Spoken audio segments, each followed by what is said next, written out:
अनन्तं वामनं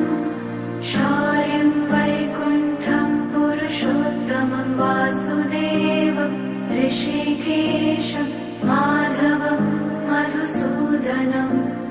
वराहं पुण्डरीकाक्षं नृसिंहं दैत्यसूदनं